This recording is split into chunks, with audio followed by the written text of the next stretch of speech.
that's a tremendous looking trophy. Welcome to the number one new and improved PlayStation podcast in the Oceanias. My name is Dylan Blight, and joining me, Ashley Hobley. Hey Dylan, I'm excited to be here, new and improved. Do you feel new and improved? Not really. Not really? Oh, okay. So before we get into the show, new logo. It's exciting. Ooh. I know it's always a hard thing to pitch because, well, like explain, because obviously it's podcast or audio, and it's like you should be excited about that little tiny icon that appears in your look at that podcast. Look at that little tiny logo in your turn your screen on.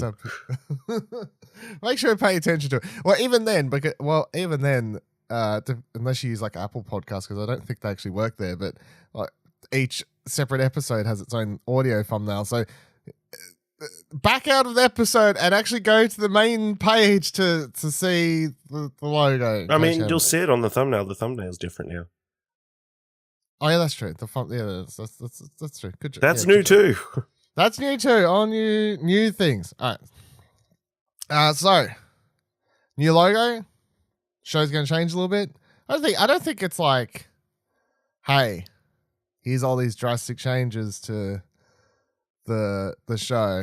I guess it's more like I feel like the changes we're making are more like we're doing these other shows that are a little bit more structured now, and Platt was like not the least structured because it was like the older show, and it was like prior to the way kind of do the newer stuff like Arcade Couch and stuff, which is much more structured. So yeah. I like to think it's just more bringing it in line with the way we do stuff. We're just more prepared for stuff now. That's what it is.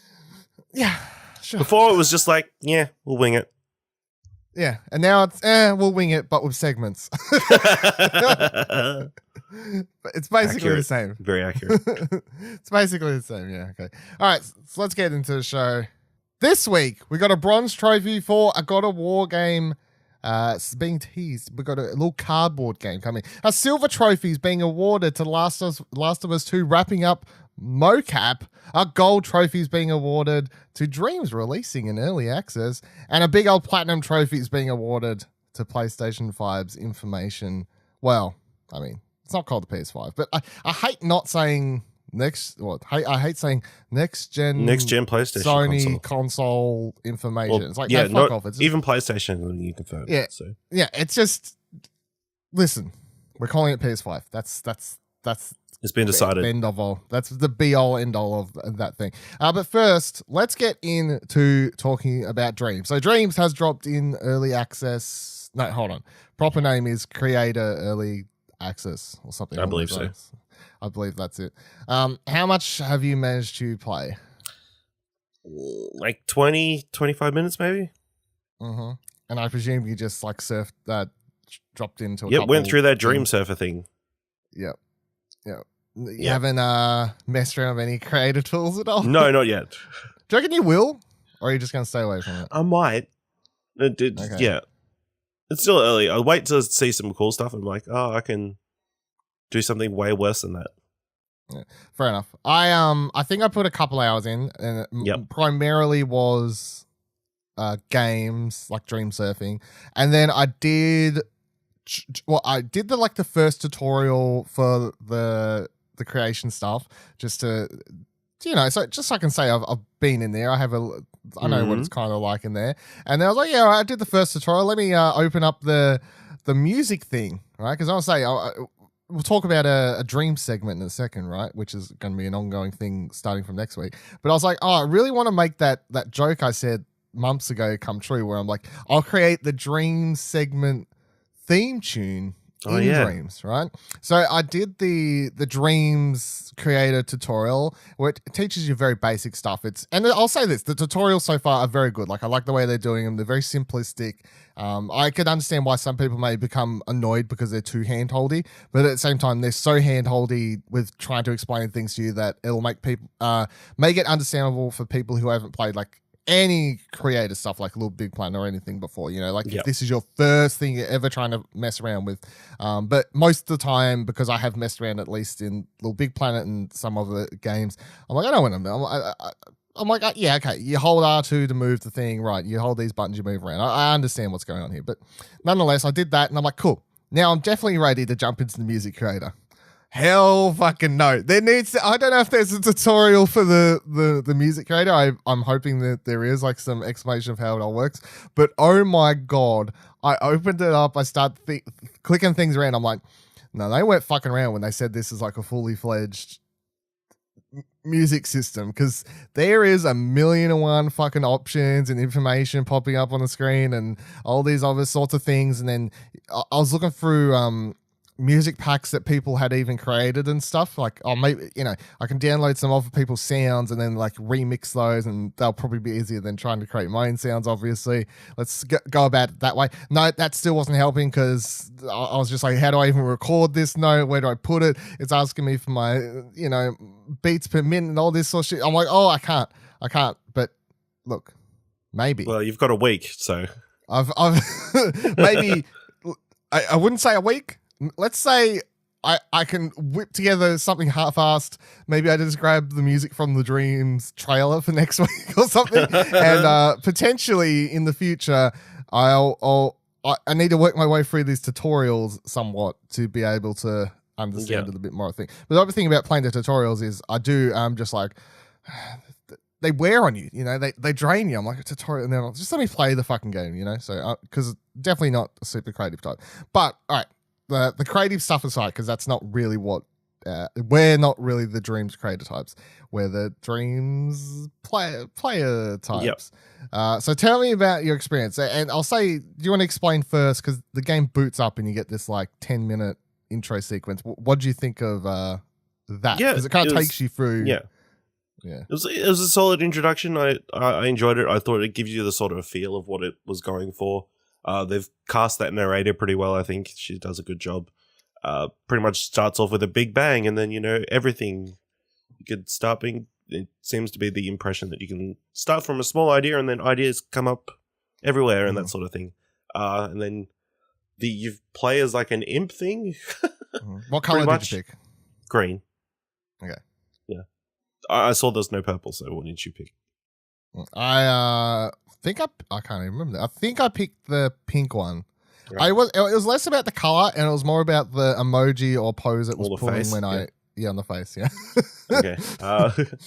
Yeah, and you control the imp with the gyro controls of the controls, I guess. Yeah. Yeah, that was a bit weird, but I guess it makes sense. You need to have as many different control options in this game as possible to create stuff. So I guess it makes sense. And then you just sort of play through a small level, sort of to get used to the levels and that sort of thing. And then it gets to the main menu world thing.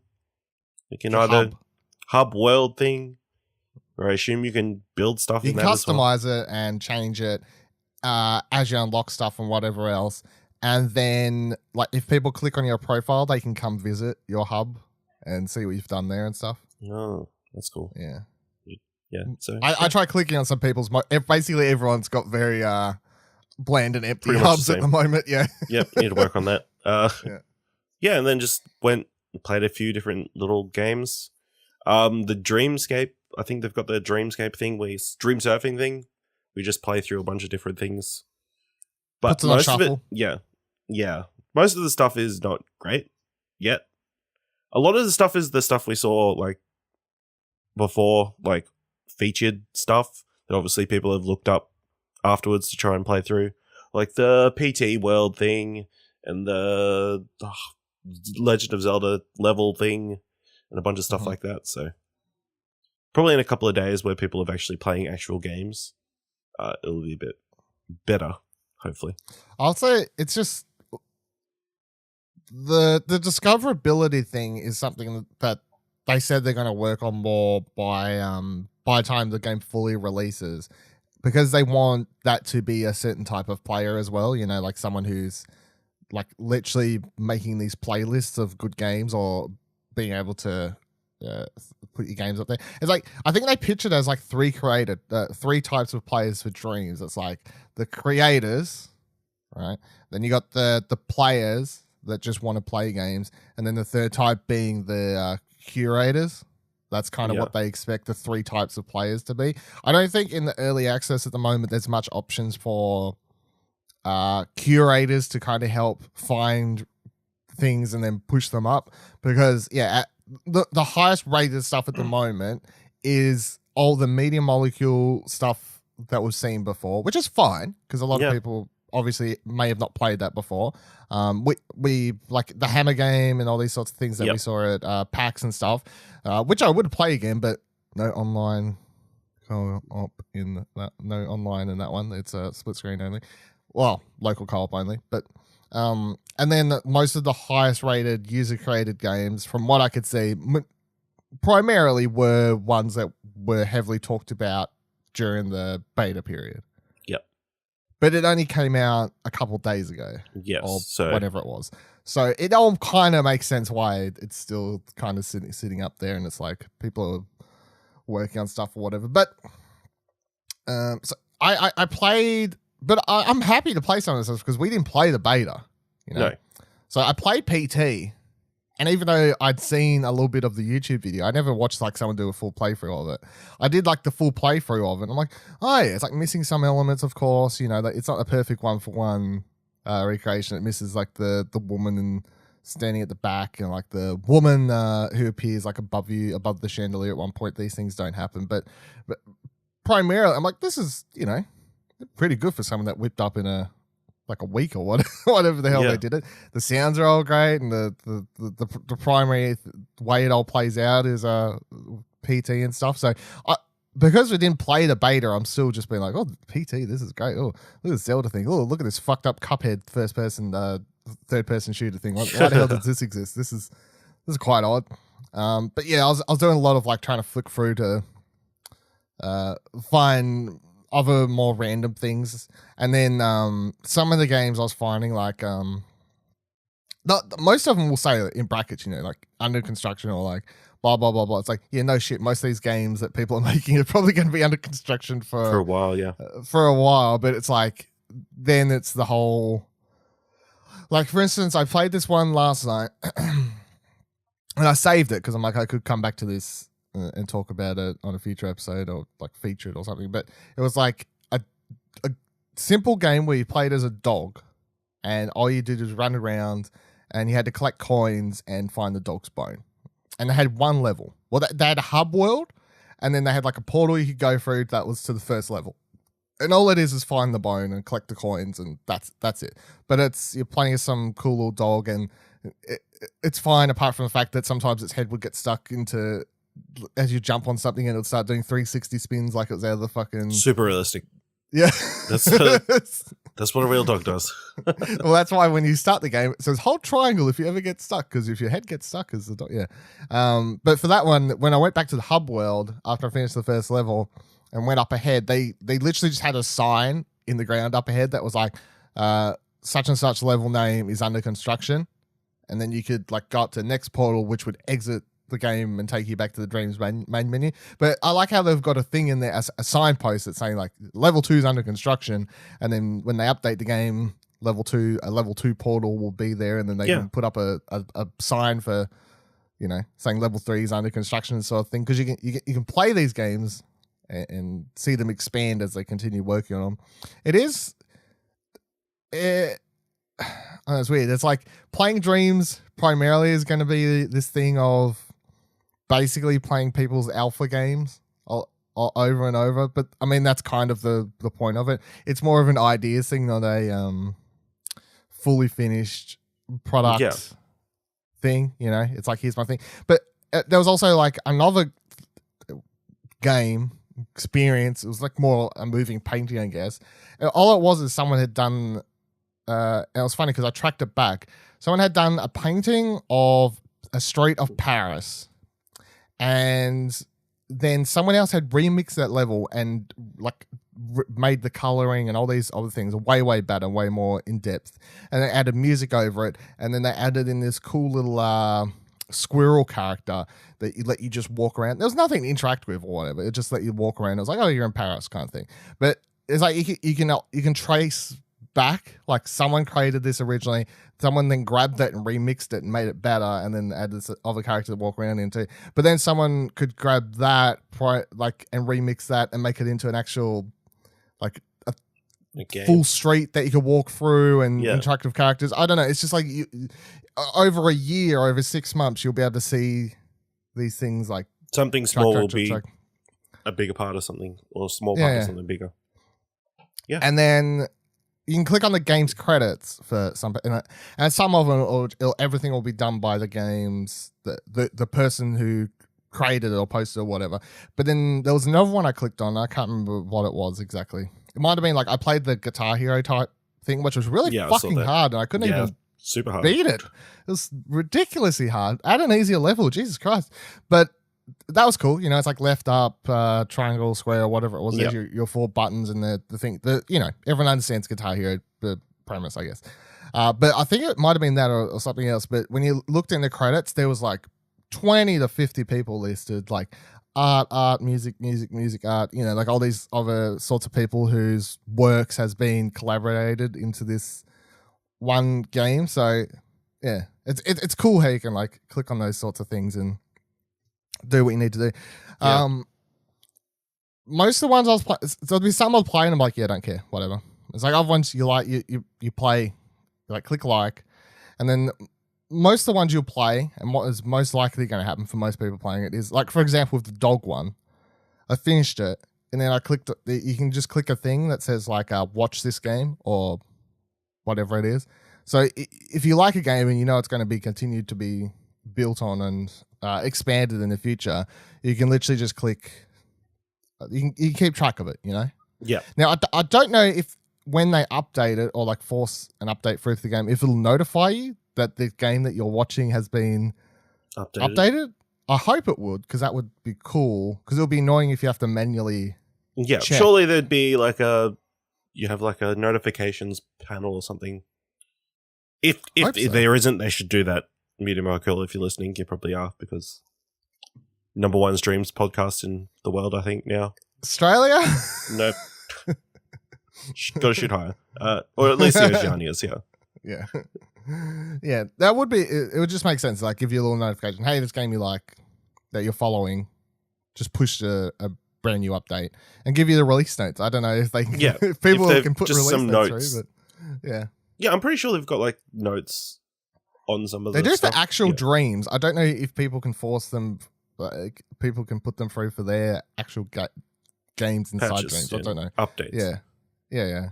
It's confusing somewhat, but yeah. I like also how when you've played something, it'll let you know. So you're not going to be scrolling through and be like, hey, have I played this or not? There'll be a little symbol that tells you, yeah, you've played this, don't worry. You remember? Do you like it or not? Don't know.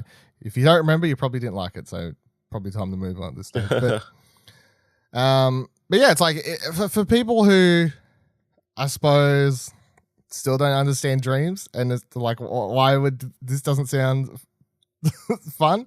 It is literally, it is this thing where if you're not into creating in it, for people who are creators, it's nuts the amount of systems and stuff that you can do in this game. We already kind of know this, and those people are losing their minds over the tools they have access to in this thing.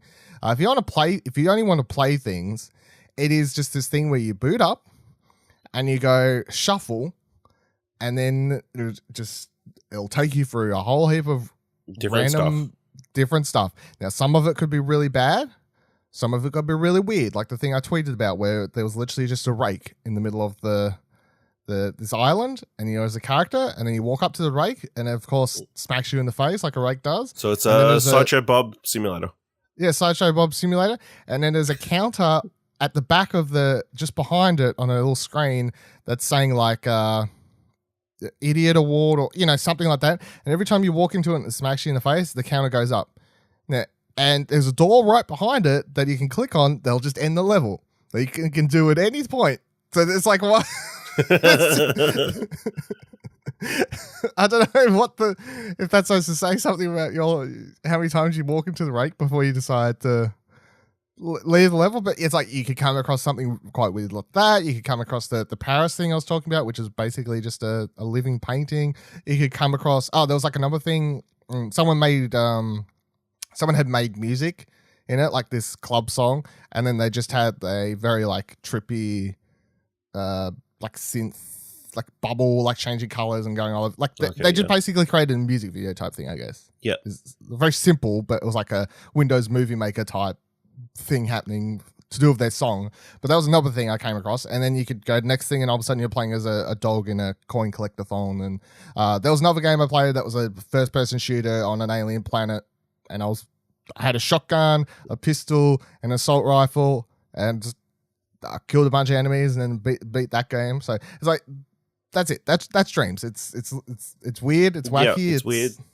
We're gonna see some cool stuff. Hopefully, we will. We'll be talking about it every week. There's already weird stuff in there. Yeah. Yeah. All right. So yeah, how's this is what I want to do. I like Dreams. I think it's gonna be fun to cover. It's definitely a game that I'm gonna. Look, here's another thing. When it fully releases, I don't know how anyone reviews it. Yeah, that's a good question. I don't know how you really review Dreams, but as a product, I think it's going to be fun to talk about over the coming months, of course, as people continue to work on their games and stuff. So that's what we're going to do. We're going to do this little Dream segment starting from next week. I presume it'll only take like 5 minutes or ish, like every week. But what we're going to do is me and Ash are going to take turns, and we're going to just pick it. We're going to find a level that we like, a game or a music experience or a rake simulator or whatever, something that we come across that we think's cool. You know, it could start the first few weeks and it could just be like stuff you've heard about before, like, oh, the PT thing's cool, or, you know, as time goes along, get into some more obscure stuff that people aren't really talking about. I don't know. But we're just going to be like, hey, here's the game. Here's what's called. It's made by this person. Here's what we like about it. Go check it out if you've got Dreams. And we're just going to take turns on a weekly basis, pimping out some cool dreams. Yeah. So if you're a Dreams creator, float into, send us an email at platinum@explosionnetwork.com.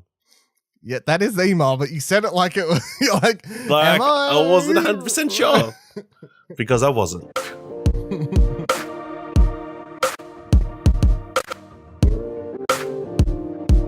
We have more Last of Us news, Ash. I know it just seems to be coming in at a pace, somewhat at the moment. Somewhat of a pace. So what we have is Neil Druckmann on Twitter, kind of going off again. He first tweeted out a picture during the week of a shot of the script that said "The End." Right? And he shared this, and it said, just shot this scene, so sad face, right? Cut to black, the end. Now that was tweeted on April 16th. A couple days later, April 18th, he tweeted out a photo of Mr. Troy Baker and holy fucking shit, Ashley Johnson. Jesus Christ, that was a hot second there of mental blank failure. Tweeted out a picture of them and said, and that's a wrap on Ellie, Joel, and the most ambitious cinematic shoot we've ever done. Tears were shed. # Last of Us Part 2. Now, people were going off for the picture of them because Troy's like holding her and all this. You know, it's like, oh, everyone's getting all emotional in the comments. Yep. Obviously. Even though it's hard to get emotional about anyone that's in those fucking mocap suits because they never not look ridiculous. The thing I would like to point out to get your opinion on is Neil tweeted the end before they wrap shooting. Am I reading too much into it? What are you implying? I'm implying that I'm implying that the last scene of the game doesn't have them in them, and that's interesting. No, it could just mean that they had to go back and shoot something else. I mean, I don't know if you know this, but you don't have to shoot everything in order.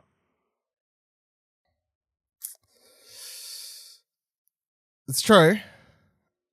I mean, even even some film shoots, they shoot the most emotional stuff first because that's when the actors are most fresh and stuff. So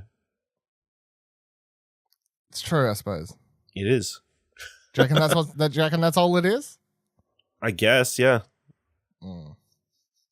Now, I think the most interesting thing is that they just did this in trials in Australia like a week ago. So yeah, I know. I was going to say that too. Like, could he be holding on to these? Did they really actually finish this last week, or?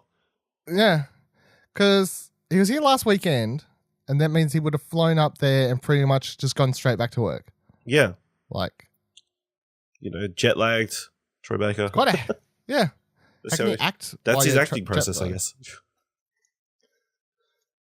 Yeah, I mean, I guess he's just such a good actor that he get away with it. The other thing is, we were talking about the other week, people getting like all huffy and puffy about because they're still shooting mocap stuff. The most, I think the key word is cinematic shoot. So all of the stuff that they've been shooting is the cutscene stuff. Believe.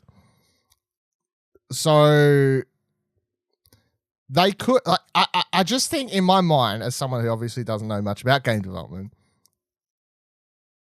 they shooting the cinematic, like over here shooting the cinematic cutscene type stuff, and having a team still working with mocap that was already done for animation to do with the actual gameplay. They don't need to actually line up. You know what I'm saying? So I don't think that just because they're shooting this stuff now affects the game's timeline as much as people were freaking out about. No, it's still far away.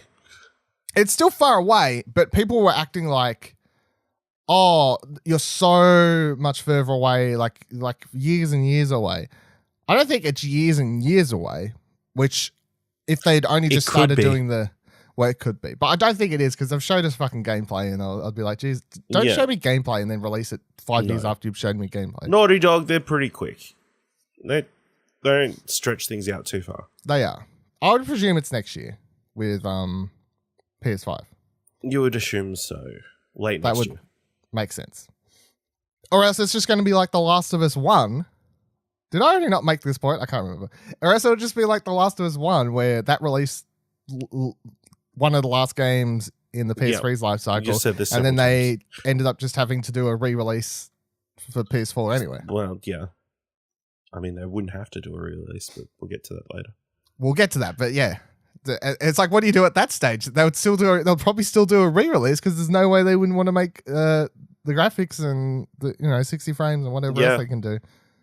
So it's probably just going to release on PS5 instead of feeling like they're doubling up and taking people's money. People would be annoyed at that stage, I reckon. Yeah. So. But I just think people were worried because when they kept seeing the mocap shoot stuff, they were worried that they were doing stuff like just your general mocap stuff that's needed for like to do animation in your game and these sorts of things. Gameplay mocap. The gameplay mocap stuff, like, oh, you chuck the dude over your shoulder, or like, oh, you do a dodge roll and all that sort of stuff. Yeah. Which I think that I'm presuming that's already done. And the people you would assume they would have done that early. Very early, yeah. But it seemed like people were freaking out thinking this was related to that when this is just the story stuff. The cutscene stuff. Yeah. So everyone calm down, all right? Yeah. It's still not out this year, but it's not out 5 years from now either, is the point. Well, it'll probably be out 5 years from now. But it'll be out 5 years from now, but not just releasing 5 years from now. Sony is apparently adding a lot stricter guidelines to what it will allow onto its platform.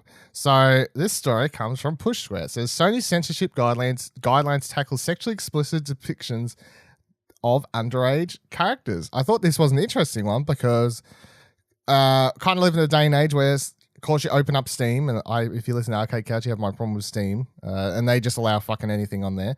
And also, PlayStation over the last couple of years, a little bit more shovelware, a little bit more craps appearing on there. You're like, come on, what are we doing?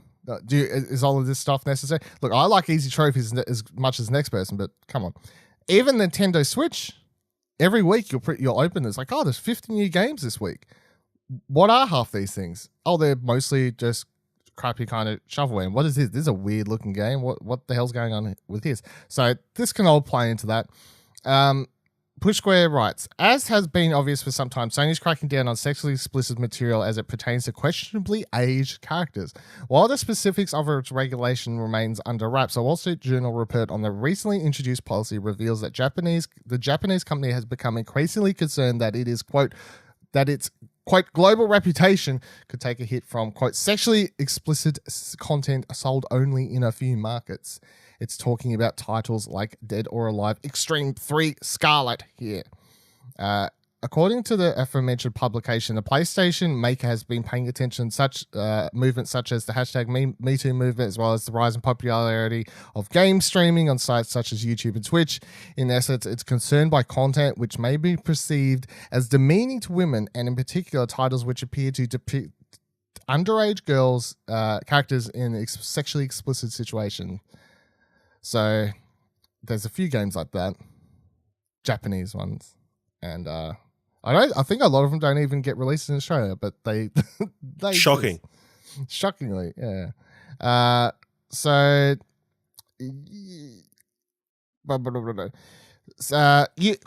don't know what they were saying to. This is someone talking about a small Japanese developer said, quote, you don't know what they will say until you complete the work and submit it for review. And if they're not happy, even if they allowed the same degree of sexuality a few days before, we need to take it back to our staff and make adjustments. That's very costly. So some of the smaller developers apparently get annoyed about this because they just want to be able to put their games on there, and are like, if it gets approved by the ESRB, why does Sony have a problem with it? Because then now they're having to get double approved. And the article ends by saying, there'll be a lot of debate over this. We're sure some may feel that sexually explicit content is no worse than the gratuitous violence found in franchises like God of War and Mortal Kombat. But there's no question that many games involving the molestation of children is unacceptable. Yeah. There's who the fuck can do it? What do you reckon? Sony taking charge of their platform a bit more and double checking games, even though they're being approved by the ESRB and whatever else. People are like, even in the comments and stuff, have been like, that's just Sony being too. Of course, because they mentioned that Me Too movement. Some of the comments I've seen people talking about this on Twitter and stuff were being like, you know, Sony's SJW, or you know, you can imagine what I've been reading for these sorts of things. Well, that's the article's fault. They shouldn't have mentioned Me Too at all in that article. No, you just. But what do you feel? Is it I feel like Sony's free to do whatever they want. If they don't want to have young children having sex on their platform, then that's their prerogative. Yeah, I think obviously it's a global brand. They're just trying to protect their platform. I mean, obviously in Japan, that's not too much of an issue, but elsewhere it is a bit more of an issue. So I think they're just trying to cover their ass a little bit. Obviously they need to be a bit more explicit about what the actual guidelines are. Is it people who you definitely say is under 18? Or is it just people who look like they're under 18? Or, you know, just be specific and let the content creators know exactly what the guidelines are, rather than just as vague notions, and sort of give people a timeline of how long this review process is going to take and that sort of thing. That's what I was saying. It's like this that the person they were talking about in the interview saying the small indie developer in Japan or whatever complaining. If Sony just puts out something on their website or wherever you go that says blah, blah, blah, blah, blah, even if your game's approved by this place, Sony holds the right to not allow it on our platform if we deem the content sexually, you know, whatever, not appropriate for our audience. But, you know, I just feel like they can cover their bases with a simple post somewhere on the website or something along those lines, and just be like, hey, we won't allow it if it's got underage girls doing sexually explicit stuff in it. We won't allow it if this, blah, blah, blah, blah. And even on top of all of that, once you list off all the things that you're not going to allow, you just put a big old Sony holds the right to just straight up ban if we decide so, because that's the ultimate one. You can list as many guidelines as you can, but then as long as you put and we hold the right to just be like, nah, bro, not allowed, out. Then people can complain all they want, but it's like it's there. Yeah, it's like Twitter guidelines or any other privately owned platform. Mm-hmm.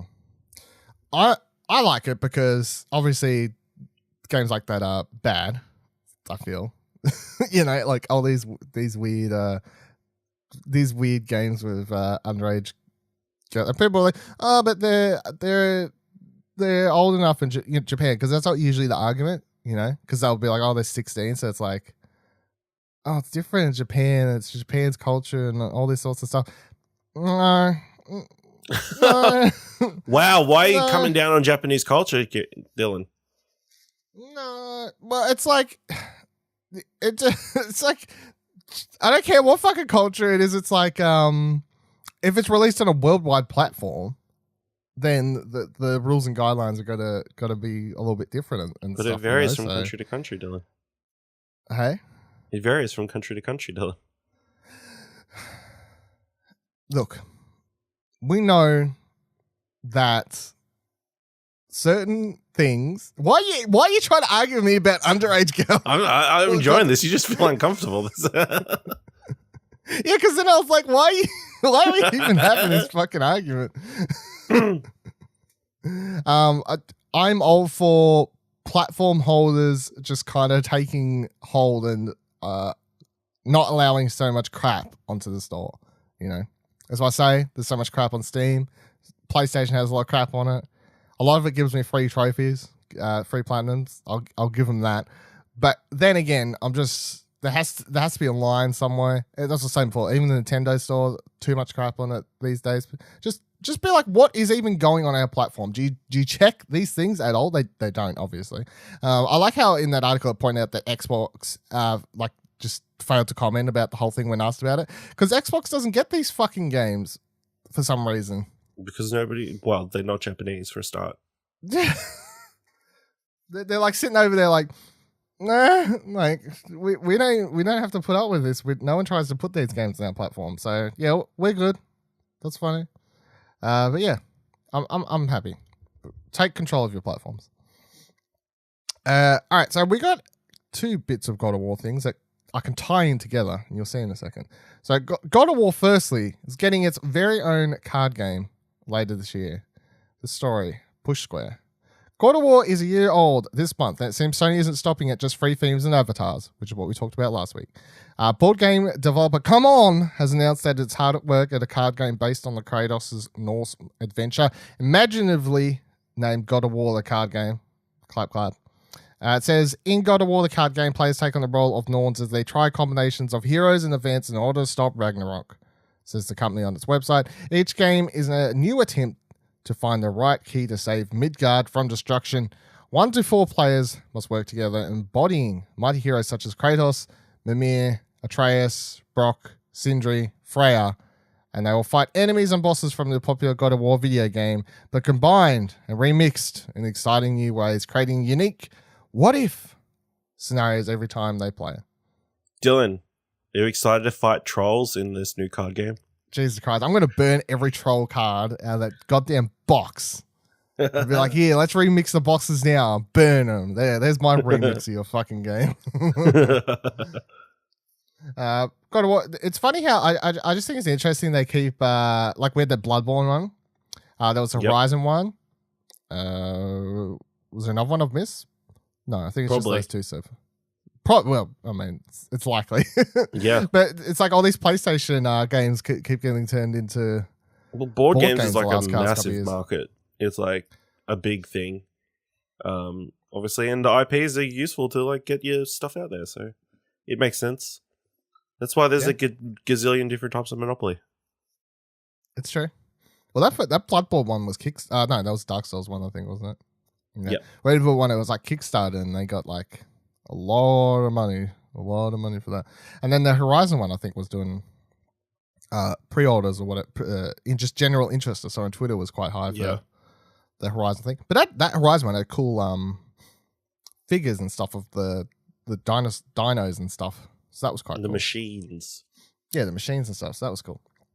I like card games though, so I'd play this if I had someone to play it with.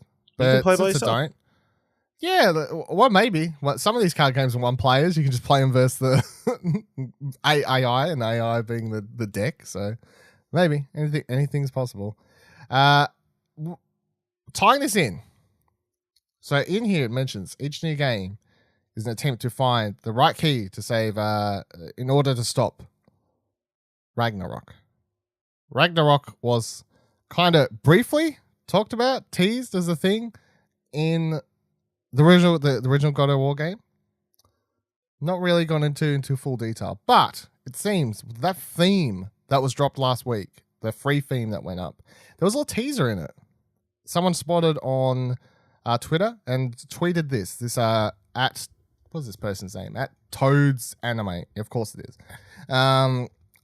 They said God of War's new anniversary frame may be hiding a sequel tease with a message reading Ragnarok is coming. So like they this with the runes or whatever you call it, the language that they created for the God of War game.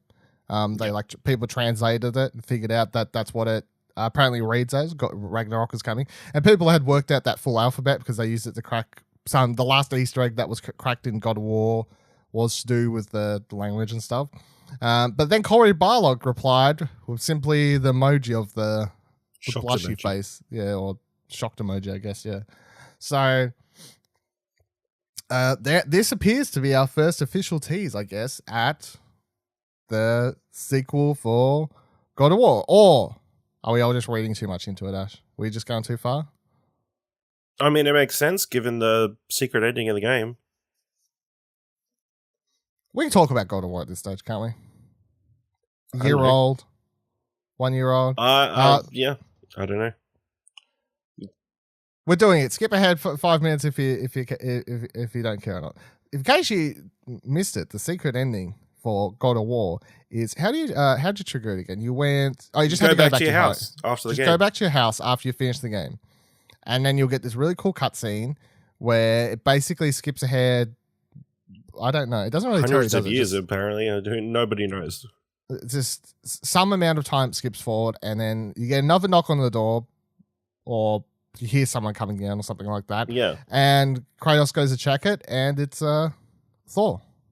And he's come for revenge. Yeah. Could take him back. Yep. And what do we know about Ragnarok? Thor's involved. You know. So it all makes sense. I feel. I like how they're just teasing it out in such a random. It's like, here's a free theme. No, we're not talking about sequels or DLCs. And then someone finds a little tease in it though that says Ragnarok's coming. He's like, "Oh, you're cheeky, Corey. You're a cheeky little person over there. I like what you're doing." All right, let's talk about the big news that matters. PS5 announced, kinda talked about. It was information. I'm sure most people are aware, but in case you don't know, what basically happened was earlier last week, pretty much straight after recording, as always happens, Peter Rubin over at The Wired published an article titled "Exclusive: What to Expect from Sony's Next Gen PlayStation." Now, kind of want to dive into it over most of the details. I'll skip over the start of the article, but basically sets it up that he got invited to Sony's headquarters and he's speaking to Mark Cerny about the console, and he points out straight away that anytime he referred to it as the PS5, Mark Cerny would just respond and say the next gen console and refuse to call it the PS5. But for the purpose of this and the purpose of anything, basically everyone around the internet is, of course, calling it the PS5, because what the fuck else is it going to be called? Let's be honest. PlayStation 1. Nope. Get out of here. PlayStation Infinity. Nope. Get out of here. PlayStation 720. No, that's PlayStation 8K is what they're going to end up calling it. Also, the first thing I think of note... Please no. The third thing I think of note is they do note that Sony recently accelerated its deployment of dev kits so that game creators will have time they need to adjust to its capabilities. So it sounds like for a little while now that like first parties have had access to the dev kits, and now they're kind of spreading them out a bit more, getting them out there to other creators and stuff. So they also, Mark Cerny also makes sure to say that it's not coming out this year, but from all accounts, it seems next year is what we can kind of assume. Because why would you talk about this and not have it come out until like 2021 or something ridiculous? The timeline all kind of lines up, I guess. Yep. Cerny, of course, is doing the interview and talking about it because, as with the PS4, he is the lead system architect on the upcoming system. So, and that's kind of where I feel like most people got to know Mark Cerny in the first place, is when a lot of people kind of saw him do that stage presentation for the PS4, I guess, when it was announced. Is that the first time you remember seeing him? Yeah. That's probably the second most thing he's known for. What do you reckon? Oh, what, Knack is the most known for? Knack. Did he announce Knack at that, or was Knack announced at something else? I cannot even remember. I assumed it was all one big event. The PS4 I can't remember. All I know is the first time Knack was shown, it was like, here's Knack, and they were just showing off the like all every time, like the particle, like how many different pieces of it. Yeah, and that, and they're like, this is the technology, blah blah blah blah. Knack basically was built as a tech sort of thing, I feel. But then they did Knack 2, which I still haven't got around to playing, but I really should. And I was like, why are you're doing a sequel to basically what was a tech kind of show-off thing for the start of the generation, which is an interesting thing. But all right, so let's dive into a bit of this article here when it kicks into gears and we start getting some information. We're going to break it all down and give you the who's who, because we know all things about CPUs and GPUs and stuff. Oh, we're tech savvy. We are, I like to think, the most tech savvy people on the internet. So, article is, a true generational shift tends to include a few fundamental adjustments, foundational adjustments. A console's CPU and GPU become more powerful, able to deliver previously unattainable graphic fidelity and visual effects. System memory increases in size and speed, and game files grow to match, necessitating larger downloads or high-capacity physical media like discs. So, first point of note, PS5, it's going to take discs. That's your first tick for the... One more step towards physical media 2038. It's true. PlayStation's next generation console ticks all those boxes, starting with an AMD chip at the heart of the device. And then they do put... We're going to read it because it's part of it, but they do say here, warning, some alphabet soup follows. Now, what I'm about to say, you will not understand, and neither do I, so don't worry. The CPU is based on the third generation of AMD's Ryzen line and contains 8 cores of the company's new CMN Zen 2 microarchitecture. Now, what I understand is AMD Ryzen line, right? That is their most recent line? Cool. I'd assume so. The third generation of it, even. Nothing, 8 cores, cool. The CNM Zen 2 stuff, that's where you fucking lose me. The GPU, a custom variant of Radeon's Navi family, which I don't believe is out yet. Like that's not released yet, but will be by the time the PS5 potentially releases. So, will support ray tracing, a technique that models the travel of light to simulate complex interactions in 3D environments. Ash, have you heard of ray tracing before? No. Most people haven't, that aren't PC nerds. So ray tracing, relatively new tech, I guess. They're still kind of pushing it. I'm showing it off. On the PC space, it is highly associated to NVIDIA, not AMD, because they were kind of pushing it heavy. In fact, at PAX last year, PAX Australia, the NVIDIA booth that had... Rage 3 on... No, was it Rage 3? Fuck, I can't know. No, it wasn't Rage 3. It was like 2. was it Rage 2? It might have been Rage 2. I can't even remember now. I think it was that or something. It was some PC game. But they were basically showing off how good that ray tracing worked with NVIDIA on the thing.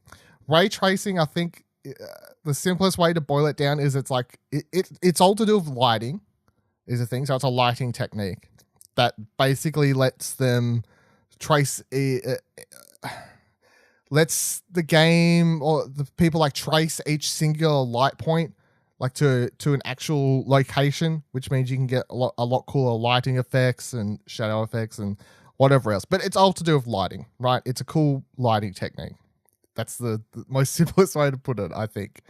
But it's one of those things that I feel if you watch a video about it, obviously seeing it and having people in a YouTube video kind of explain what ray tracing is probably the best way to go if you want to learn about ray tracing, because just being like, it's a cool lighting technique, I feel like to most people will go, I don't fucking care about lighting techniques. You know, like it's not very exciting unless you actually go look, I guess. But I know a lot of people that were looking at it being shown off on the PCs at PAX last year were getting super excited because they were actually experiencing it and going, oh yeah, this is cool. Even though it's hard not to when you have someone there who's there to sell it over your shoulder or be like, look how cool this is. Look how cool this is. And you're like, yeah, it is cool, isn't it, Mr. NVIDIA person? How much is the graphics card? $2,000? Oh, okay. Yeah, that's great. Oh, yeah. It says, blah, blah, blah, blah, blah. While ray tracing is a staple of Hollywood visual effects, it is beginning to worm its way into high-end processors, and NVIDIA recently announced its RTX line. No game console has yet to be able to manage it. Ray tracing's immediate benefits are largely visual because it mimics the way light bounces from object to object in a scene. Reflective surfaces and refractions through glass or liquid can be rendered more accurately, even in real time, leading to heightened realism. According to Sony, the applications go beyond graphic implications. He said, quote, if you wanted to run tests to see if the player can hear certain audio sources or if the enemies can hear the player's footsteps, ray tracing is useful for that. He says it's all the same thing as taking a ray through the environment. So I think what he's basically saying is like using ray tracing's techniques, they could implement it in other ways to do with actual gameplay and audio design, because then you can use the ray tracing as a guideline, I guess, to help improve other elements of gameplay. The AMD chip also includes a custom unit for 3D audio that Sony thinks will redefine what sound can do in a video game. He said, quote, as a gamer, it's been a little bit of frustration that audio did not change too much between PlayStation 3 and PlayStation 4. With the next console, the dream is to show how dramatically different the audio experience can be when we apply significant amounts of hardware horsepower to it. So I feel like a significant amount of people don't care about audio stuff, and I don't feel like this is something they should particularly push if they want to market the PlayStation 5 well. For me personally, I like hearing about audio stuff, but does audio stuff excite you? Not overly. I mean, yeah, as long as I can hear what I need to hear, and it's not. I'm assuming people with $500 headsets are like, yes, this was what I need. So, just depend. But if you're like playing Overcooked 3 potentially, I don't think it's that important. Yeah, I feel like if you're just using your shitty TV speakers, this isn't for you, because obviously going to need some sort of headset on. But if they're building the tech in, now what we'll presume, so the PlayStation 4, for those that don't know, doesn't have like a CPU and a GPU sitting next to it. It's like they did like a custom made thing where. But because it's not a PC where you kind of need to make the parts separate to be able to be mixed together and built in custom different ways, you know what I mean? Because it's being solely made for a singular thing, which is the PlayStation 4, in this case the PS5, they were able to kind of build this thing and place things in ways that wouldn't make sense in a PC space. So when they're saying they're building a custom chip, this could sit next to the GPU and the they could designate a singular thing to like a separate part to do with just running ray tracing and all these sorts of things. They've got options, but with the audio thing, if it's being built in as a core part of the build, then I'd presume it's not something that's like, hey, you need really good headphones to take part of this, because that would be silly. If they want to upgrade the console and have audio as a selling point, then it would have to be a thing where even plugging in your headphones to your controller headphone jack would be able to would make use of it, you know? Yeah. So it's definitely one of those things that I feel like most people would answer like you and be like, yeah, I don't care. As long as I can hear it, doesn't matter. But it's also something where I don't feel like people should be more open to caring, because as long as you've got a headset full stop, it should, I'm presuming, matter to you. It's not just for people who have really expensive headsets. 3D audio you get if you mix through your VR headset, the outset box does 3D audio, but now they're trying to make 3D audio for just general gaming. So I'm keen, because audio is important, I feel. Underrated.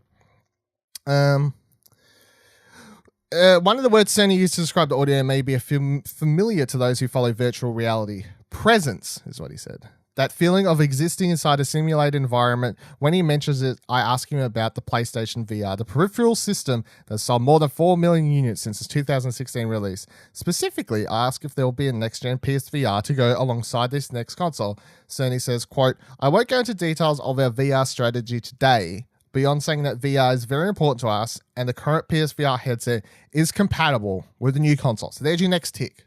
Right? PS5 will allow you to use your current gen PlayStation VR headset. Now, that's not to say that the PS5 could potentially launch with a second PSVR headset. You know, we could get PSVR 2 launching day and date with the PS5. That's a possibility. But it's nice to know that for those who in this scenario wouldn't want to upgrade and get like both, because that would obviously be a fuck ton of money, that you'll still be able to use your Gen 1 VR headset on the PS5. And I would presume if VR is going to be an important part of them going forward, which they've kind of proven that they're not ditching it like the Vita, then I'd presume the PS5 is being built with VR in mind, which hopefully means that some of the cords, cables, and the outset box and these sorts of things will hopefully end up inside the console, and we'll be able to just plug more directly into the console itself and not have all these extra bits and bobs going around everywhere. So hopefully that is the dream. So it says, new CPU, new GPU. Who'd have thought? The ability to deliver unprecedented visual and audio effects in a game, and maybe a PSVR sequel at some point. That's all great, but there's something else that excites Sony even more. Something he calls a true game changer. Something that more than anything else is, quote, key to the next generation, and it's a hard drive. So then they go on to say about how big game files are getting. You know, the Red Dead Redemption is like, it's 99 gigabytes for PS4. It takes ages to load everything, blah, blah, blah. Same goes for fast traveling. When you go around, you need to do, it takes this amount of time. And I don't think we need to truly like read what happens here, because it's been like the most talked about part of this article, I think, like taken out of. And basically everyone knows what it is. Sony boots up Spider-Man on a PS4, says, hey, watch this. He fast travels from one place to another. They time it. It takes 15 seconds. He goes, that's 15 seconds. Not the end of the world, but obviously 15 seconds built up over you're playing the game for 40 hours. That's obviously a lot of time you spend. It's very small because nobody fast travels in Spider-Man. Well, that's actually true. I never fast travel in Spider-Man, I don't think. Ever. Only for the trophy, that was it. Oh, that's right, yeah, the subway, one time for the trophy, yeah. But other than that, I don't think I ever did it, because why would you? Because you're swinging around, it's fun. But the point is, it's like 15 seconds. Most games take somewhere around that. I feel like most games where you fast travel take somewhere around probably 10-ish average seconds, I feel, would be my throw around number. His point being, it's a long time if you spend a lot of time fast traveling in a game, obviously. He then boots up the... Now, they had it covered or whatever, like the dev kit box, but of course, it was covered up with something in front of it. And he booted up Spider-Man on that, and then was like, hey, we're going to do the exact same fast travel. And it took 0.8 seconds, because the new PlayStation 5s are going to be running on SSDs, not your standard hard drives that we have now. SSDs, for those that don't know anything about hard drives or anything, they are becoming a lot cheaper, and they're a staple of PCs. Most people that built PCs like I did like 5 years ago, because SSDs were so expensive, you got like a 120 gigabyte one, and that's where you'd run your operating system and these sorts of things. So your PC would boot up a lot faster, but then they were still too expensive to like buy a 1 terabyte one. Now buying a 1 terabyte SSD these days is not like super cheap, but it's a lot more. They get cheaper and cheaper and cheaper. It's reasonable as time goes on. Yeah, the more time continues, the cheaper they get, and I think that's something they're kind of taking into account with this build, because it's like, but if they're releasing the PS5 next year and they're not going to have to put them into mass production until potentially, if we're going with like the March release date, then they might not have to put them into production until late this year. Then it's like by the time we get around to then, they'll be even cheaper. I think that's kind of what they're taking into account with while they're building it, I guess, like the market prices as parts get cheaper. So yeah, I guess the question for that is just simply, does load times being a lot quicker next gen, is that like something that you're like, yeah, that's exciting? Yeah, that sounds great. Yeah, do you think that's a true next gen thing? Yeah, things loading faster. That sounds like definitely next gen shit. Not having to wait 15 seconds for load, having worlds load a lot faster, especially like we're getting so many open world stuff for things to be able to go load faster. It makes sense that that's what they want to do. The other thing that Sony talks about is camera movement, which one that I feel like most people are like, why is this doesn't seem that exciting, but it says on the original PS4, the camera moves at about the speed Spidey hits. Oh my god, this is sentence. On the original PS4, the camera moves at about the speed Spidey hits while web slinging. Sony said, no matter how many powered up, fuck me in the fucking face, Ash. No matter how powered up you get as Spider-Man, you can never go faster than this, Sony says, because that's simply how fast we can get the data off the hard drive. On the next gen console, the camera speeds uptown like it's mounted like a fighter jet. Mounted to a fighter jet. So yeah, he's basically saying that because it's able to read the data faster, characters, the world can load faster, thus Spider-Man can swing through the city faster. Yeah, which just makes you think that like, okay, so yeah, I want Infamous Second Son on PS5 and I want the neon powers and be able to fly through the city. I guess, if you can get the momentum up. But imagine being Spider-Man, you jump off the Empire State Building and then start swinging. I guess. Yeah. Crazy. It's like, I suppose that's like one thing. Where, I'm pretty sure you just go splat. Well, yeah, maybe. We'll have to see. That's like one thing, I suppose, that's interesting on a like that would affect gameplay. Being able to load the data faster, that's something that actually affects gameplay. We can finally get the true Sonic game that we want, because you can finally go the correct speed. That's true. That is true. You'll actually be able to go faster without having fake fast, where they have to, make everything blur ridiculously around you or something. So yeah, they talk about, SSDs a bit. Exactly how it's going to work, but it says at the moment Sony won't cop to exactly details about the SSD, who makes it, whether it utilizes the new PCIe 4.0 standard, but Sony claims that it has a raw bandwidth higher than any SSD available for PCs. That's not all. Quote, the raw speed is important, but so are the details of the input-output mechanisms and the software stack that we put on top of them. I got a PlayStation 4 Pro, and then I put an SSD in that costs as much as the PlayStation 4 Pro. It might be 1/3 faster, as opposed to the 19 times faster for the next-gen console, judging from the fast travel demo. So they're not talking about prices or like who they're partnering with the SSDs, but they're definitely going to be partnering with a brand for the build. That's kind of how the PlayStations and these consoles always get built. They partner with AMD for the GPU, CPU type stuff. they're going to partner with someone with the SSD. And the reason that it's probably going to be more cost effective for them is because it's going to be some custom built specifically for the PlayStation, particularly for the its PlayStation specific needs. Yeah, exactly. Then that's where it's kind of going to cut down on prices and be a lot different to the example they're talking about, where you can buy an SSD and put it into your PlayStation, and it does make things run a little bit faster. But then, like, the system's not built for it, so it's not taking full advantage of it. And they're building this very custom SSD to run in your PlayStation, and the software and the hardware of the device is going to be able to take full, like, use it to its full capability is the thing. I was saying before about the GPU and the CPU and all these sorts of things. They're always built custom for the PlayStation 5, and that's why it's always hard to compare them to, like, the same sort of parts in a PC, because it's like, well, like, I get what you're trying to say, but it's not really it's apples and oranges to some degree.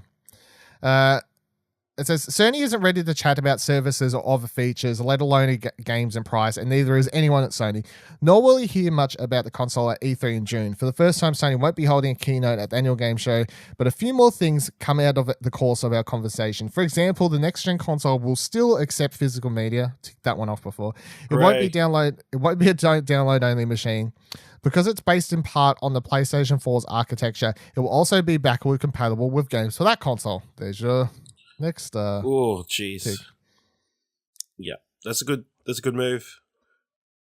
At least it gives people stuff to play when they pay for your console. Yeah, obviously the big thing is digital stuff going to be backwards compatible. Are we going to have access to that? If yes, then I think this is more of a game day one purchase than it would be otherwise. Yeah, it's pretty much just, it's like upgrading your iPhone then. Yeah, well, it's like what I was discussing it when it was announced, because when it was announced, I was playing Division with Dash and Buddy, and the first point that I was bringing up was, if it's backwards compatible, it just makes a lot more people want to upgrade, because it means you can trade in your old machine if you want to. Like, you don't have to keep the old machine around, and that means your EB Games and whoever can do deals of, if you trade a PlayStation 4 plus 2 games, you get it for insert price here instead of insert price here. And that's going to make a lot more people, I feel, actually purchase it on day one than those who then wouldn't have. Because you could be like, oh, what's the difference of like $200 or even $100 that you could save or by trading your console towards it? It's like, well, that's a game, and a lot of people, I know a lot of people got PS4's launch day and then just downloaded some cross games like Flower. What was something else? I can't remember them all now. But a bunch of those PSN games that were like, if you owned them on PlayStation 3, they were PS4 versions you could download for free if you already owned them. I saw a lot of people in forums and on Twitter saying that they couldn't afford to buy games, so I was just playing those for like the next 2 weeks because they couldn't get any fucking games for the thing. To be fair, it's much easier now because you just buy the console and you can download Fortnite and Apex Legends, and you could. That is true. Most of the time, so that is true. So, and that's another good point. Yeah, that's an interesting thing we're gonna have to talk about when the PS5 is getting closer. It's like, are those companies going to be porting over day one? You'd have to think they would. They would be dumb not to. It's so much money going to be lost. But yeah, it's like we do live in a day and age now where you'd presume you boot up your PS5. You're like, we know we're going to have access to all our physical media, our discs that we have. I would presume, although we can't confirm, that also means that we're going to have access to our digital libraries. And then you're going to presume and hope that you're going to have like Fortnite's there, Warframe's there, Apex Legends is there, whatever insert free-to-play game. Well, it is backwards compatible, so you assume you just run the PS4 version until they give you an updated PS5 version or something. I don't know. I guess that's. Or they just put the PS4 version up as the PS5 version. Yeah. But yeah, the backwards compatible.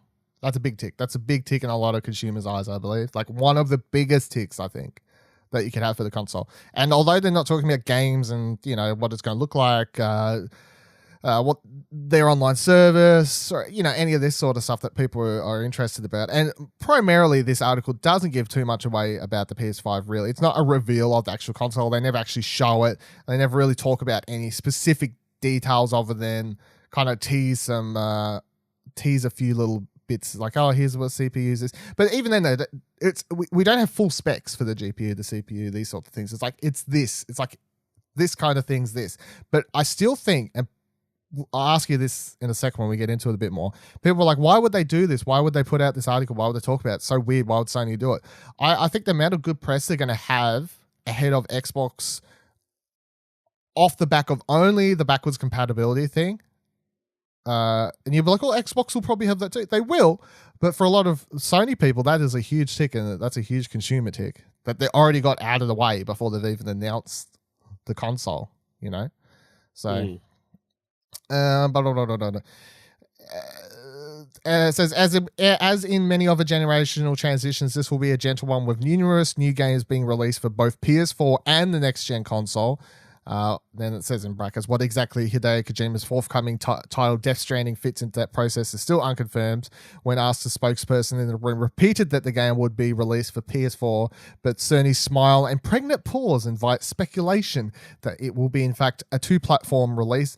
I think, as we were talking about with Last of Us before and stuff, that there will probably be a lot of this happening. We can kind of presume, I guess, like Last of Us, Death Stranding, Ghost of Tsushima.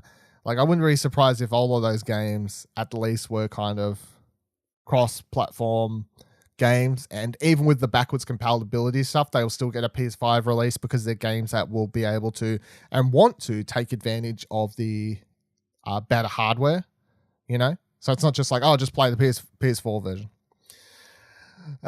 What game it will look like in a year or two, let alone 10, is a matter of time. Matter of debate. Battle Royale games have reshaped multiplayer experiences. Augmented reality marries the fantastic and real in unprecedented ways. Google is leading a charge for traditional consoles by launching a cloud gaming service, Stadia, later this year. We don't care in Australia. Microsoft's next version of Xbox will presumably integrate cloud gaming as well as to allow people to play Xbox games on multiple devices. Would presume as much. Sony's plans in this regard are still unclear. It's one of the many things Sony is keeping mum on, saying that, quote, we are cloud gaming pioneers.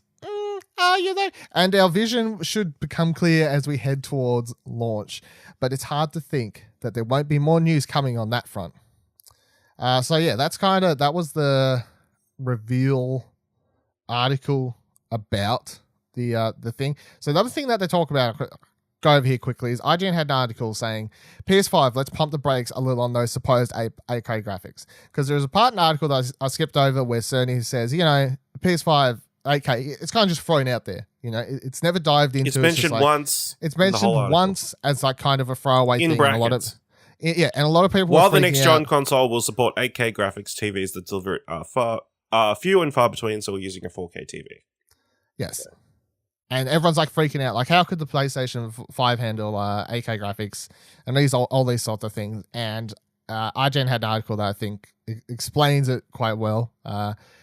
They say, one of the things that needs to happen for the PS5 to natively output games in 8K, it needs to wait a couple of years before launch. It needs to be enormously expensive. Its 8K supports need to be, in actuality, some clever marketing. So I think we can all kind of agree that it's the clever marketing point of view. So they have a thing here where it says clever compression and or marketing. Which leaves us as the most likely culprit, clever marketing. The PS5 will most certainly support the HDMI 2.1 standard, which supports 4K resolution at 120Hz or 8K at 60Hz. It wouldn't be a lie to say that any device with an HDMI 2.1 supports 8K video. As HK displays move from showrooms to CSS to the living rooms of the ultra-rich, which is where they'll be for quite a few years at this point, and then eventually find homes in everyone else's living rooms over the next few years, streaming video services will almost certainly be adding 8K content.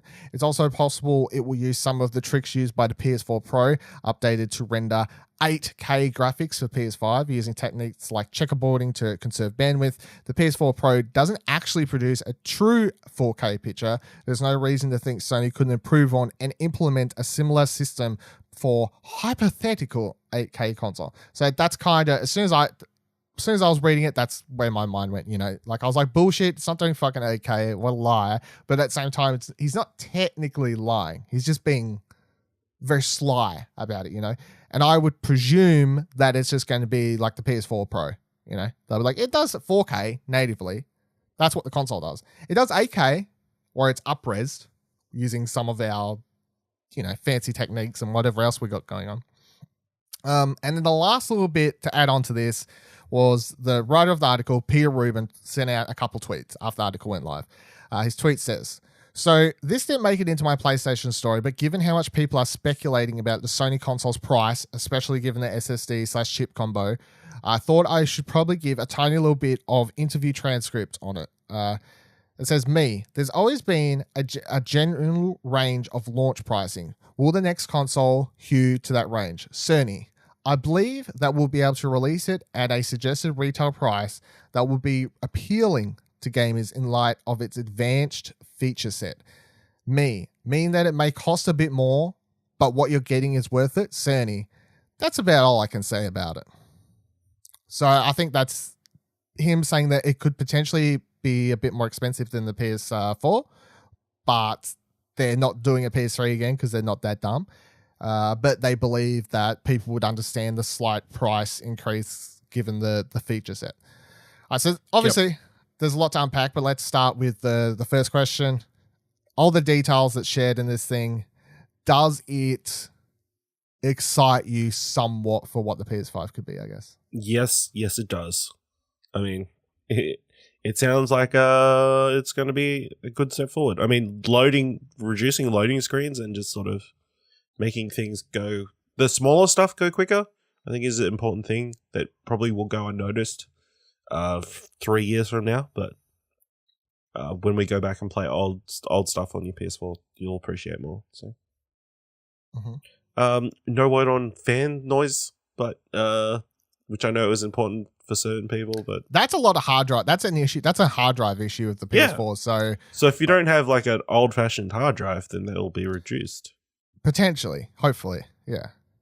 Because that's what it is. It's like how it's like the higher graphic fidelity games, the ones that are having to read data off the hard drive faster and these sorts of things. That's when your PS4 kicks into gear and those fans start going off when the hard drive is losing its fucking mind. Yeah, that's what that is. What do you think about? Because obviously there's a lot of reactions to it. I fall into the camp of this was good. They got ahead of Xbox.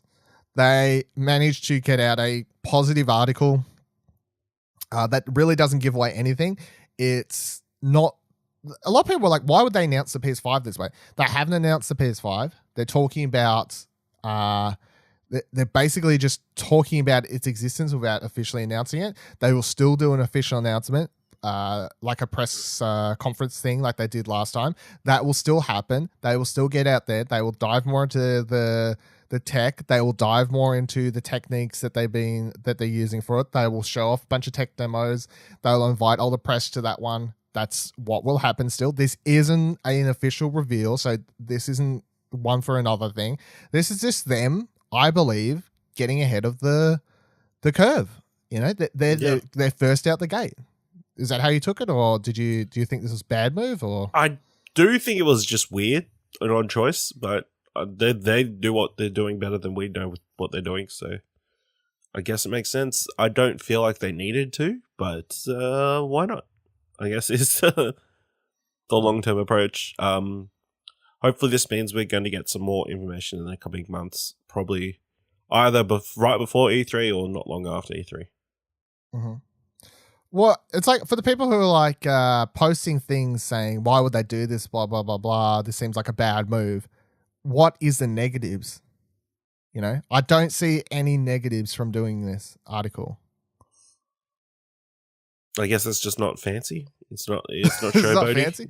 Yeah, but that's my point. They're still going to, well, I 100% believe that they still will do the official PS5 reveal. But they're not going to blow everybody's minds like they would if they're going, guess they will what? They will still blow everyone's minds. 8K, awesome sound, ray tracing, A, B, C, D, F, G, H, I, J, K, L, M, P. I still think that'll happen because they'll be able to get out there, say, this is what the PlayStation is. Here's the box, right? Here's the control. This is what it looks like. Right, let's just explain the tech to you. Ray tracing. They show a tech demo. They explain to you. They they're like, here's how it's being used in NAC 3. That's how we're using ray tracing in NAC 3, the best game to show it off with. Mark Cerny looks up, very happy with himself up on stage. I mean, if NAC 3 is not a launch game, I'm going to be disappointed. It'll be highly fucking disappointing, yeah. Then they'll be able to talk about the other things like the SSDs, who they've partnered with, how it's proprietary hardware for their console, blah, blah, blah, blah. How big does this hard drive need to be?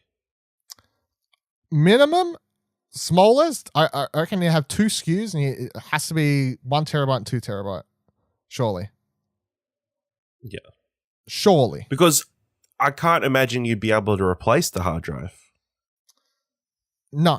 Well, unless they let you buy them from them or something like that. That's the thing. Yeah. That's a proprietary. Oh my God, I'm struggling with that word. Propriety? Yeah, I said it once and then every other time's been a struggle. But yeah, unless it's like you won't be able to replace it. But it's like, I always wonder, obviously you can hook up a hard drive to your PlayStation now anyway, you know? So yeah. Like you got external ones. Maybe you can't replace the one in it, or maybe you can replace the one in it, but it'll be worse. Yeah. You know? Maybe they build a way into the console for expandable media, expandable hard drive.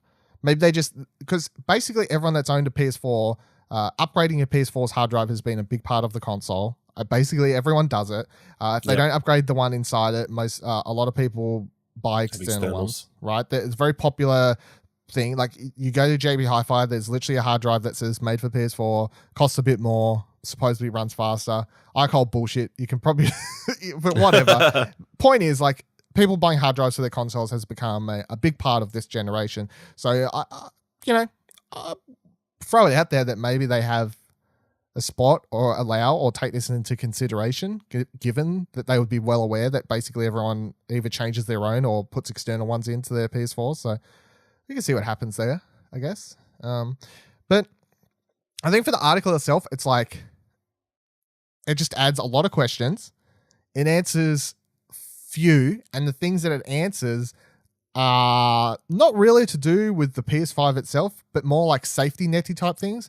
And by that, I mean, it answers the question. Backwards compatibility, yes. Physical media, yes. PSVR, working with it, yes. You know, like none of this is really to do with the PlayStation 5. It's more to do with people worried about how the current gen is going to carry over to the next gen. That's what most of the questions were answered. And then the other stuff that they talk about is stuff that we could 99% presume. You know, it's like they're talking about 4K graphics. Obviously, they're talking about 8K graphics. It's going to run better. It's going to look better. It's going to sound better. Yeah, it's like the article is a lot of talking. But then when you boil it down, you realize that it is a lot of talking and a lot of nothing. You know? It is really a lot of nothing. It's like the biggest thing that everyone's talking about coming out from it. Faster load times. PlayStation 5 is going to use SSDs. What? Okay, cool. It's going to use SSDs. That's really not a big giveaway. You know, that's the biggest thing we kind of got from this article is it's going to use SSDs. That's cool. It's not a big giveaway as to details. It's not spoiling the big reveal when they can dive into more things, including presumably, you know, what's it look like when you're running? Like, what's the PS5's menu, what the fuck you call it, is going to be called? Like, how's that all going to run? How are you going to switch between things? What's their network features? Are they working on new network features? Are the games going to download faster on this fucking thing? is it these things that they're working on? Presumably, you know. So there's going to be lots to talk about over the next months as they build towards eventually revealing this thing. I suppose that's the really only thing. It's like this article's out now. Now I'm saying I'm sticking to what we kind of talked about on Arcade Couch. If you'd like to listen to that previous episode when we briefly talked about this news, I'm sticking to March reveal date. That's just what I'm going out there. Where are you going? Yeah, I think March. March. If not, if you want to go quarters, then Q1 2019 is like the Q1 quarters, early Q2. Yeah. I'll go with that too. Yeah, that makes sense. What do you reckon price? I reckon 600 Australian.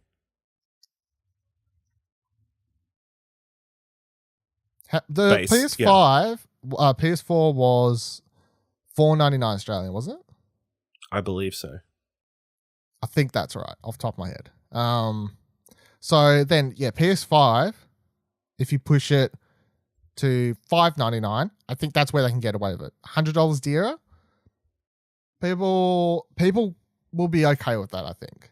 Well, obviously some people will not. Okay, it was $5.49 here. $5.49. Okay, yeah. So maybe $6.50 ish. If it was $5.49 and I was happy to pay that, you can go $6.50 ish or $6.99. As long as it's not bloody $999. No, that's ridiculous. That's when it gets ridiculous. But it's like if it was $5.49. I mean, it's no more ridiculous than a phone that you pay off. Not really. That's the thing. It's hard because we don't know the full specs, but yeah. All right, I'll go $6.99 then. I'll go with the 99s. Yep. Would you pay $6.99? Probably not. Depends on how my bank balance is looking at the time. Probably trade $6.99. Oh, trade in your PlayStation. Trade in your PS4? You can get it for $4.99. Oh, no, I don't think they give that much of a reduction. All right, plus 4 games. Because EB is going to be inundated. EB and JB are going to be inundated with freaking PlayStation 4s. All right, so $6.99 down to like $4.50. $5.50. $5.50. Yeah, well, if it gets down to the PS4 price, would you buy it then? If you can trade in, maybe. Right. I mean, I didn't buy my PlayStation 4, so no, yeah, I'm up. So, yeah. Shout out. Fucking, I brought mine day one, so then I have to buy all these controllers. I mean, are the DualShock 4s going to be compatible? That'd be great. No, fuck that. Give me a brand new controller. I know. No, but they could get a new controller, but have the old ones work with the new one. Yeah, well, that would be nice, but I just don't think it's going to... I doubt that because they want you to use the new controller. They've given us so many freaking colors. You don't... what's going to happen to all those ones that are sitting in stores? Maybe. We'll see. Maybe they're just like, you can sync it up, plug your USB-C cable or whatever the fuck it is into the thing and you can sync them up. Go for gold. It's not going to work take advantage of. But then it's like... you're not going to get Super Rumble. Maybe they don't work with old games because then like if the PS5... has you think they're going to add new buttons? They're 100% going to add some dicky new thing to that fucking controller that some games out the gate will use, right? Some first-party games will use. Fingerprint impressions on the controller. There was rumors rumors so it knows where you're holding it on the controller. If you tap a certain way on the certain controller. Well, there was rumors. Your heart rate goes up, then the game knows your heart rate goes up. And a patent or something went out about a mini LCD screen instead of a touch screen in the middle of the controller. That sounds like nobody wants that. Everyone just wants buttons and fucking analog sticks, really, but they keep fucking around with them anyway. So anyway, that's a PS5, I guess. You got any lasting thoughts on? No, just let us know sooner. All right, well, let's get that last prediction then. Let's go to that last prediction. When do you think that we get the reveal actual event? I think after E3. I'm saying August, September. Ooh, that's really... Well, I guess it's not really. June. E3 is June. E3 is early June. So I'd say late June, early July. I'm going August, September because then it's like close to that kind of if we're saying March-ish, then it's like kind of close to that 9-month period from proper announcement to release, I guess. 9 months. Well, I said close. I didn't say exact 9 months. I just said close because if you want to if you want to go exact, we're in June. We're not doing June though because it's too close to E3. I'm not saying July because it's like the month after. So I'm saying August. I'm like they're pushing the, Okay. Yeah. I can count to 9, Ash. Well, it's close to that period of time, but it's not in that period of time. Yeah. That's what I'm going with. August, September reveal. Do it before then though, because then that'd be helpful. Gives us stuff to talk about. Yeah, it gives us stuff to talk about. It helps us budget a bit better for next year. More time to save. Would 9 months not be enough, or roughly 9 months? I guess 6 months. More time helps. That's you true. just have to put less aside over a longer period. Well, you know it's coming, so just start saving now. Let's be real. I will fucking open. All right, let's say this on there. We should both really just open a fucking savings account called PS5 and just start putting $10 a week into it fucking now. $20 a week now. Probably. Get onto it. Get All interest. Right. I'm just trying to help you out here, Ash. Just start saving now because it's coming. Me? Credit card. Done. You want to call that budgeting? I call that budgeting. Yeah. That sweet afterpay. Yeah. Well, yeah, EB Games says afterpay. Oh, no, you can't do it for consoles. Oh. Yeah, that's how they get you. Somebody else will be able to do afterpay. Yeah, credit cards afterpay. Come on, Amazon. PSVR for the players. Let's dive into our VR worlds. Ash, I got 3 news stories for you this week. Couple little bit of interesting things. So the first one comes from Road to VR, and they're talking about this thing that Japan's got on their PlayStation store that we don't have yet, but I kind of want it just to try out because it sounds interesting. It says PSVR users have been waiting for an app that essentially lets them watch all of their favorite content with their other VR headset owning buddies, or something akin to how big screen beta works on headsets like the Rift, Vive, and the Go. Sony actually created its own social VR viewing app for PSVR users in Japan, but certainly no big screen. So it's called Theater Room VR. It lets you connect up with up to 3 other people in a spacious digital cinema, and then you can all watch a movie or a TV show together. Now, the asterisk on that is each person has to have rented or brought the movie that you're all watching. Like, you can't just watch it off one person purchasing it, which in the article they say is a bit annoying, but I think makes sense. I wouldn't expect it to go any other way, but yeah. Do you reckon this is cool? This kind of feature you'd like to see come over here? Could be a fun thing, or? I don't know why people would want this. You don't know? Why do you want to put a VR headset on to watch a movie with people who aren't with you? Because then you can pretend you're all in a lounge room together and watch the movie, and you can chit chat.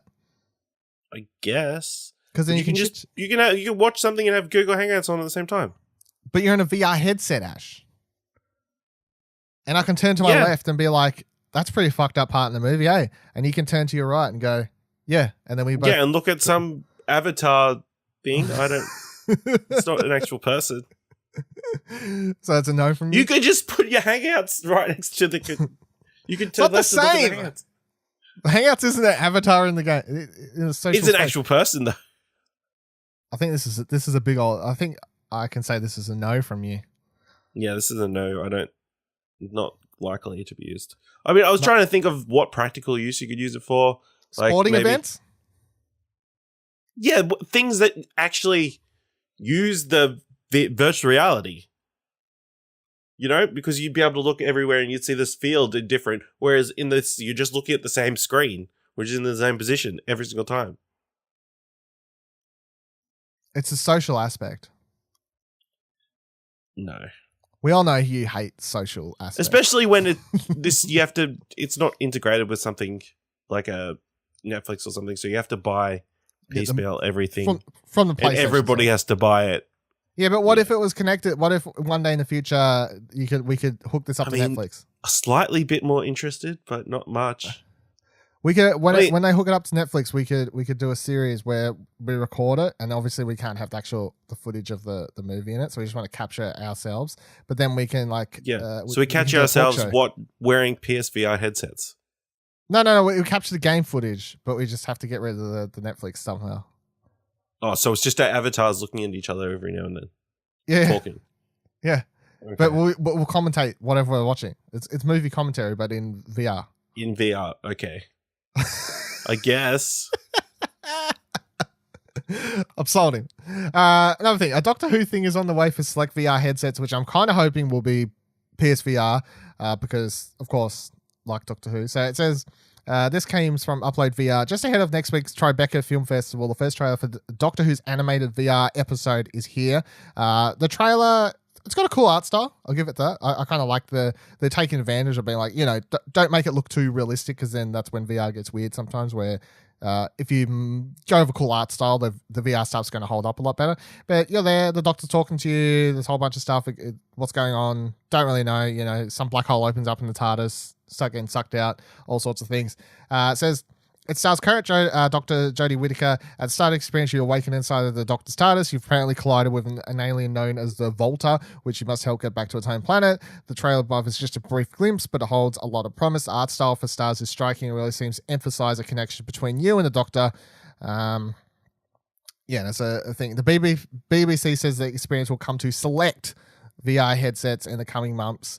No word on exactly which headsets those will be just yet, but hopefully PlayStation VR, please. Doctor Who animated VR thing. Yeah, sounds promising. I mean, it could be cool. I mean, if you're just standing there the whole time while she does everything around you, that's it's not a game, it's an episode. It's like it's like a video experience thing, I guess. It's meant to be an actual movie thing, which I like some of these things. Have you done any of the ones that are actually in the PlayStation? Not like really. The movies or any of those sorts? No. I'm down. I like these things where it's like, it's an episode. Like, it's not meant to be interactive because it's not a game. It's clearly just a thing you're supposed to sit there and watch. But the difference, because it's VR, it means they get to design it in a way where you got a full 360 space to look around. It allows replays or re-watches to be more eventful, because then you can kind of look out for other things, or where things are going to happen and all these sorts of things. So I think it works well with Doctor Who. I really like the art style, so I'll be keen for this. Hopefully it comes to PSVR, and it's the kind of thing where it's like, oh, would it be $3 or not? I'd happily pay, like $5 or whatever, $10 maybe, depending on the length, to do an interactive episode of things like this. I don't feel like they need to be free just because people expect them to be free. Takes time, money to make these things. Jeez. If it's a full on episode, if it's a full fucking length episode, then yeah, charge actual money for it, I suppose. And the last thing I got is this interview I thought was interesting. Not going to go over the full thing, but it's an interesting read if you want to check it out. It's an interview with Mizuguchi, who's most known for Tetsuya Mizuguchi. Jeez, struggling with people's names. Who is most famous for doing Rares, and then Child of Eden on Kinect, and then most recently did the Tetris effect for PSVR. But it's a really interesting interview. I would suggest people read. It's on VG 24/7. Link in the show notes, of course, if you'd like to check it out. But I just found it interesting because there's a part in here where he talks about after doing Child of Eden, he was kind of burnt out, and he liked doing Child of Eden. That was for Kinect because it was like a new technology type thing, and this is kind of his thing, new technologies. And he there's a line in here where he says, here it is. I spent all of my passion and energy on Child of Eden. I spent my everything. I broke. The project was amazing, but after that project, I burned out. Also, I felt this was a limit. I couldn't move forward. I had no imagination left for the existing technology. 2D flat. Even with Kinect, you're playing facing the monitor, but it's a small and 2D. I'm playing like this. He waves his arms around, the article says. But I'm watching a small window. It feels ambivalent. All the time I'm imagining something flying here or hearing the sounds from here, and like this, the freedom. I needed to stop. It says, because then he went on to, he stopped making games for a couple of years, and he went and just did teaching for 3 years. Like, he just went and became a teacher because he said he was kind of burnt out and sick of making games and for a 2D screen and stuff. And the article points out where he talks about some interesting things, I thought, which is he basically believed it was a bit like the technology should have been moving faster. He says, like, for how long we've been watching movies and games and all these sorts of things, but all of it's still just this 2D. No matter how big the screen is, it's still just a 2D screen right in front of our faces. So then, of course, once VR came around, it says, when the Oculus Rift was announced, everything fell into place. He was ready to create something entirely new, though by first looking backwards once more to one of his most popular games, Res, which he made. Of course, they remade for VR, and then they also added in a new area called Area X, which allowed free movement it was okay. Like you could tell it was not to its full potential, I guess, or like his first go at mucking around in VR somewhat. It says, since then, he's also made Tetris Effect for PSVR, reimagining one of the most perfect games that ever existed as an experiential synthetic experience with pulsing blocks and 3D effects jumping in and out of the screen as each movement enhances the music. So I just think that's he's an interesting creator, I guess, for someone just to be like, nah, games is too limiting as it is right now. I'm just going to go teach because I'm kind of bored. And then for him to get drawn back in with VR, this new technology, and for basically Rez to be his warm up and then Tetris to be his, I'm messing around a little bit here with one of the most popular and most loved games, but he gets to mess around in a VR space. I'm really interested to see what he does when he does a dedicated full ground up VR game, whatever that happens to be, when he really gets to go to work on it. Because, you know, Rez is this thing where he was like, I want to make a full audio experience for the player. And then Child of Eden was audio visual again, but with motion controls and these sorts of things. And he hasn't got to do anything from the ground up just yet. But I would say whenever he does and whatever that releases and whatever he's working on in the back of his mind there, that'll be one of the hottest, potentially groundbreaking VR games that'll come out, I reckon, is going to be from him. Because he's someone who just thinks outside the box. Outside the box. Yeah. 2D screen. Yeah, and he really wants to push the technology. And he has such a obsession sounds like a bad word, but he has such a love and obsession, I guess, for passion. Yeah, thank you. Passion for the medium, but also like gameplay melded with visual stimulation, melded with audio stimulation. You know, he really wants to meld it all together, and that's what most of his games does. And you can obviously see that in Tetris Effect when you play it in VR, because it's like, let's just take Tetris, the perfect game. So there's your gameplay done. And now we'll meld it with some trippy and really visually entertaining and stimulating stuff. And then obviously the soundtrack, audio stimulating, like put you in VR and let you really experience that. So yeah, it's an interesting interview. I'd suggest people check it out. Give it a full read because he's such a interesting person. This is your ETA for episode 107. My Big Sister, another release from Ragnarok Games, has, I believe, their longest trophy list. It's very doubtful this one will be much harder than the other games, but My Big Sister, at the very least, has more trophies than any other Ragnarok games released thus far.